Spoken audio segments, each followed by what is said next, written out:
Christine est une jeune Canadienne sujette à des crises d'épilepsie violentes. Les chirurgiens de London, dans l'Ontario, ont décidé de procéder à l'ablation de la partie lésée du cerveau, une lobotomie. Opération chirurgicale très peu pratiquée en dehors du Canada. Pour éviter de détruire d'autres zones du cerveau, la malade n'est pas endormie durant l'opération et réagit aux actions du chirurgien sur son cerveau. Feel anything now? Yeah. What'd you feel? It felt like there was a bunch of bubbling in my mouth or something.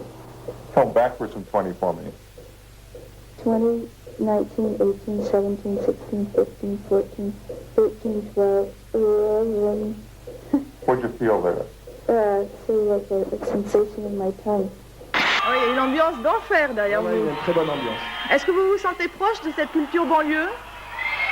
Yannick Noah, vous m'entendez? Yannick Noah, je crois que vous avez reçu un projectile dans la figure. Yannick Noah, est-ce que vous pensez qu'on peut continuer l'interview? Ouais, on va essayer, ouais. Vous vous sentez proche de cette culture banlieue? Donc, est-ce que vous venez de Ben, je me sens proche, oui. Est-ce que ça a été difficile pour vous d'interpréter justement le rôle d'une... bon, écoutez, je pense qu'il y a un petit problème là, décidément. C'est pas... Oui, je crois qu'on pourrait avoir le regard surtout de Holly Hunter. Holly...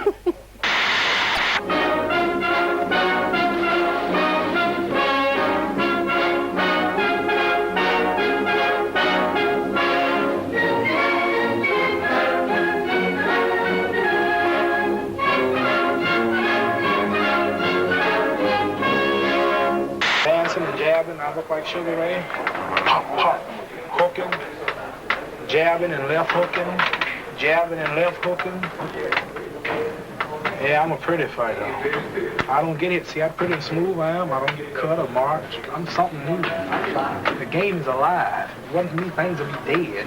The reporters got something to write about. The peanut man's gonna make money. The biggest thing in the world is a heavyweight champion. And I'm not just going to be ordinary heavyweight champion. I'm going to be the greatest of all. While I was there, I saw the Iraqi soldiers come into the hospital with guns. They took the babies out of the incubators. Took the incubators and left the children to die on the cold floor. Son histoire a ajouté une note de pitié au témoignage de l'ambassadeur koweïtien Nassir al-Sabah, entendu plus tôt dans la journée. Le président a repris 6 fois l'histoire de l'incubateur dans sa guerre des mots contre Saddam. C'est maintenant qu'il faut repousser l'assaut de ce dictateur sans scrupules dont les soldats ont passé des femmes enceintes à la baïonnette et arraché des bébés des incubateurs au Koweït. La Chambre a approuvé d'emblée la déclaration de guerre. Peu après notre arrivée au Koweït, 2 semaines après la libération, il est devenu clair que l'histoire avait été inventée de toutes pièces. Nous avons fait le tour des hôpitaux, recensé les incubateurs, et nous avons constaté qu'aucun ne manquait, sauf peut-être un ou deux qu'on avait égarés. Mais qu'en est-il de l'histoire de Nayira, qui prétendait avoir été témoin des atrocités alors qu'elle travaillait comme bénévole dans l'un des hôpitaux? Il n'était pas non plus qu'une pauvre réfugiée koweïtienne. Quelques rangées derrière elle se trouvait son père, l'ambassadeur du Koweït aux États-Unis et au Canada. Nayira a quitté discrètement la barre des témoins pour retrouver les langes protectrices de sa famille, la famille des princes du Koweït dirigée par l'émir Jabir al-Sabah.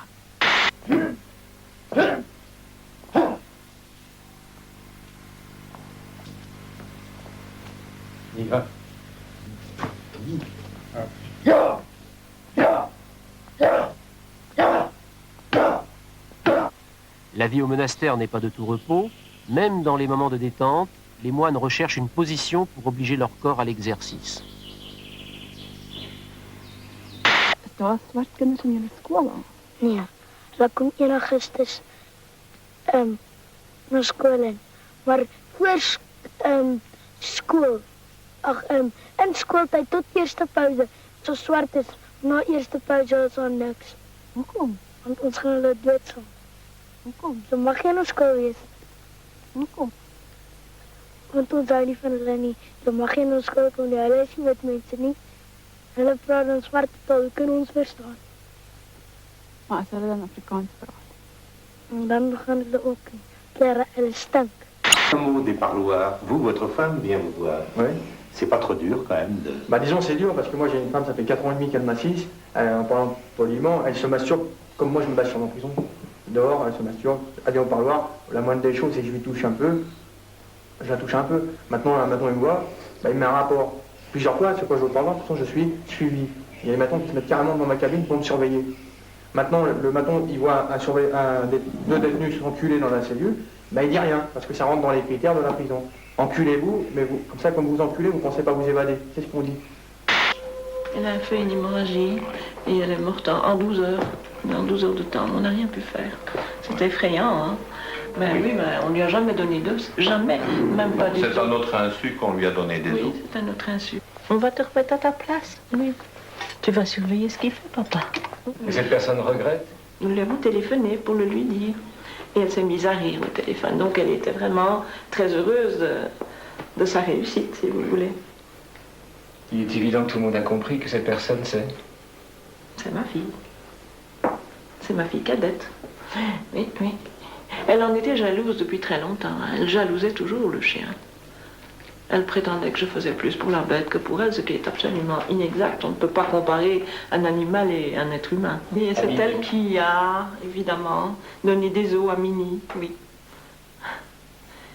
Elle a l'air pourtant très gentille. Elle a l'air très gentille. Même encore maintenant. Tous les deux, ils ont un visage d'ange, mais attention, hein, derrière ce visage, il se cache quelque chose de très méchant. Surtout de la part de ma fille. Hein. Je me sépare jamais de ma carriole. C'est mon gagne-pain.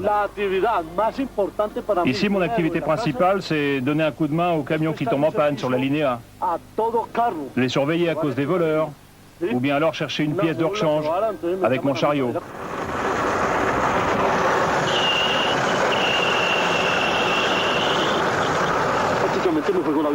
Tous les jours, je joue ma vie sur cette carriole. Une faute d'inattention, je peux me retrouver sous les roues d'un 40 tonnes ou d'un bus. Je peux y laisser un pied, la tête, ou alors prendre un passeport pour l'éternité.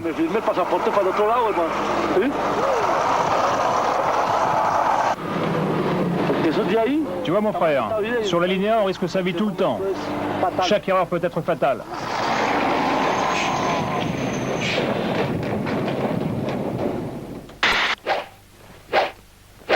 Oh, mais je vois que vous avez potassé, Patricia. Oh, je débute, patron, je débute. Qu'est-ce qu'on va voir? Ouais. Oh, mais vous faites plus que débuter, Patricia, vous êtes confirmée, là. Merci, patron. Ding! Oh, vous avez fait une petite faute d'inattention, Patricia. Nous, chasseurs dinosaures. Nous, protecteurs, exception culturelle française, contre invasion dinosaure, Spielberg.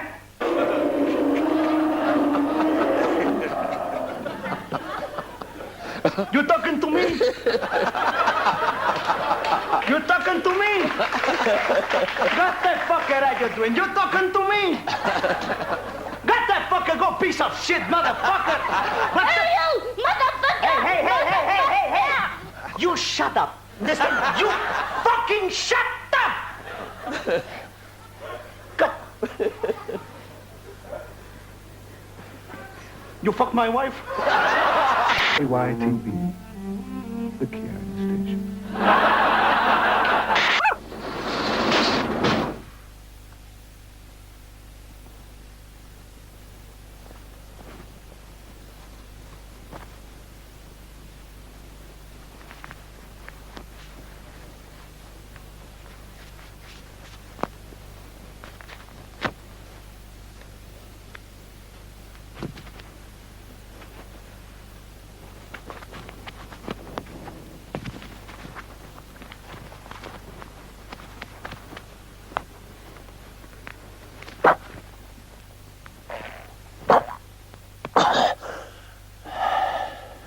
Au volant, dit-on, la vue, c'est la vie, et ce sont de véritables lunettes de sécurité que je vous propose.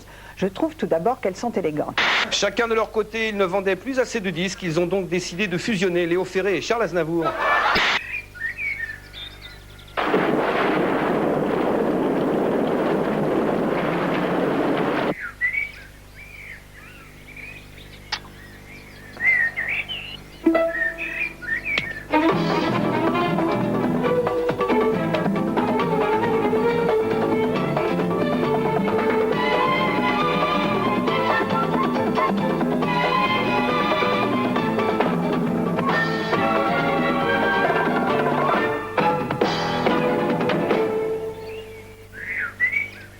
Have a break.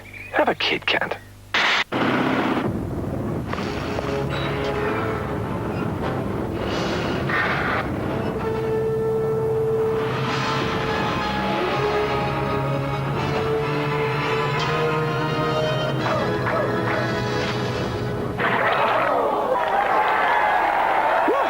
That was close. Voilà, excellente soirée sur Canal+. On se retrouve. Oui, on se retrouve demain. Mais peut-être pas avec vous. On se retrouve demain pour la réunion. Putain, merde! Non, vas-y. Ah, il est gentil.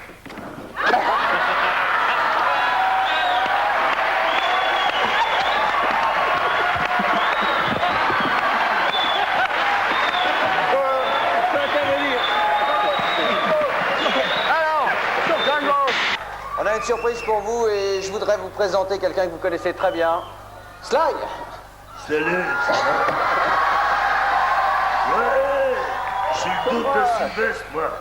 Body double, c'est moi. Body double, ça m'étonnerait. Vous le Je suis trouvez 2 fois semblant? plus gros, 2 fois plus fort. On va peut-être mettre le retour un peu plus fort. J'ai l'impression de me regarder dans un miroir. Ouais. Ah, t'oses pas, sinon tu vas la voir, ta putain de guerre, hein? Ouais, viens me battre, t'es un homme. Je n'ai même pas le temps, moi, de penser à ma propre mort, ou alors on peut renverser les choses, on peut dire que je vis dedans et que disons, ce que je voudrais dire ce soir et qui n'est pas nouveau, mais que j'ai réussi maintenant à formuler pour moi-même, j'ai soif de l'avenir. J'ai soif d'un avenir qui soit débarrassé de ce poison qu'est VIH. Pour les gens jeunes, le discours globalement, c'est certainement pas le sexe au service du sexe, mais le sexe au service de l'amour. Et je peux vous dire qu'ils sont tout à fait... il est en train de convulser. Attendez. On va l'aider, voilà, on se calme. Allez, mais bien. Il faut l'allonger, voilà. Voilà.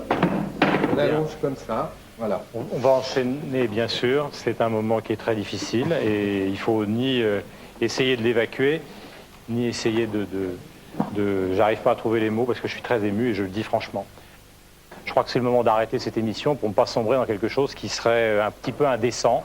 Mais sur ce sujet, je vous promets qu'on fera d'autres émissions pour essayer de vous apporter le plus d'éléments possible pour que votre vie soit heureuse. Voilà, merci, bonsoir et à bientôt. Vous avez été licencié en 87 pour avoir, vous nous dites, refusé de traficoter un contrat, c'est-à-dire refusé de vous prêter aux magouilles de votre patron. Vous avez porté l'affaire devant les prud'hommes, c'était il y a 4 ans. Oui. Ce que je comprends simplement, c'est que ça fait plus de 4 ans et qu'aujourd'hui vous n'avez rien touché. Et que parfois les prud'hommes... Et mon ancien employeur se pavane, donne des conseils économiques et financiers à la télévision, puisque c'est Robert Monte. Alors, vous voyez ça, vous ne l'avez pas dit au moment où on préparait l'émission, monsieur. Comment? Vous ne l'avez pas dit au moment où on préparait l'émission. Non. Non, vous nous le dites Robert Monteux, oui. Ah bon, d'accord. Bah écoutez, ça on le vérifiera plus tard parce que j'étais vraiment pas au courant. Je vous remercie, monsieur Abitbol. Je parlerai avec monsieur Robert Monteux juste après cette émission pour voir ça en détail. Merci beaucoup. Bonjour à vous tous et à vous toutes. Eh bien, nous avons vraiment beaucoup de chance d'être sur les pistes à Chantilly le matin quand il fait un soleil aussi splendide. Et puis même les chevaux ont l'air tout contents de travailler. Regardez-les galoper. Un gigantesque rapace dont la sensualité des formes...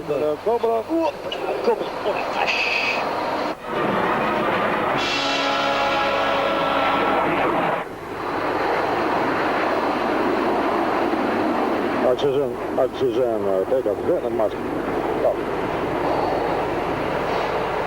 C'est une redoutable épreuve que cette dernier enchaînement de figures. Encore une émission qui se termine pas très bien.